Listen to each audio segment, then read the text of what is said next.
তো আসসালামু আলাইকুম সবাইকে। আজকে দুপুর করে ব্লগটা শুরু করলাম কারণ ভালো লাগতেছিল না। এর জন্য কিন্তু ব্লগ না করলে তো হবে না। ভিউজ তো বাড়াতে হবে আইডির। তো এই দেখো তারপর একটা জানলা দেখতেছিলাম। হ্যাঁ, কি করবো বলো, কাজ নেই কাম নেই। জানলার ভিউটা দেখো কত সুন্দর লাগে রোদে। তো এই যে তারপর ড্রেস রেডি করতেছিলাম কারণ ব্যাচে তো যাবো, গোসল করবো এই জন্য ড্রেস রেডি করলাম। তো তারপর একটু ফল খেলাম, লেবু আর এই যে টমেটো। আমার এগুলো পছন্দ সবসময়। তো এই যে তারপর ব্যাস শেষ করে এই দেখো এই রাস্তার ভিউটা। আমরা ব্যাস শেষ করে এই যে একটু ফুচকা খেতে আসলাম। এই যে আমরা, আমার বোন আর আমি ফুচকা খেলাম।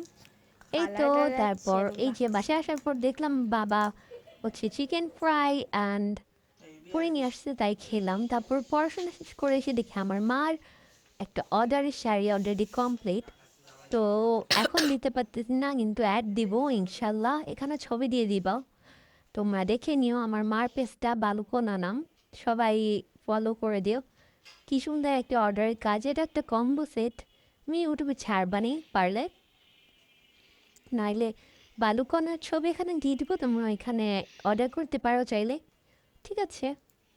এই যে তারপর কালকে যেহেতু চকলেট ডে, তো এই জন্য আমি একটা চকলেট গিফট পেলাম। কালকেও খাবো ইনশাল্লাহ চকলেট। তাই দেখো, এরপর এই যে ধানের শীষের একটা অর্ডার আসছিল পাঞ্জাবি, তোমার ধানের শীষের পাঞ্জাবি অর্ডার করতে পারো। এই যে তারপর আমি দুধ দিয়ে ভাত খাচ্ছিলাম, আমার ফেভারিট। তোমরা আবার মনে করো না আমি শুধু লবণ দিয়ে ভাত খাচ্ছি। তো এই দেখো আমার আর্টগুলো, তোমরা কি আগে কখনো দেখছো আমার আর্টগুলো কত সুন্দর দেখছো? কমেন্টে কিন্তু বলতে ভুলবা না কেমন হয়েছে, যদিও কমেন্ট অফ থাকে আমার। তো বাই বাই সবাইকে।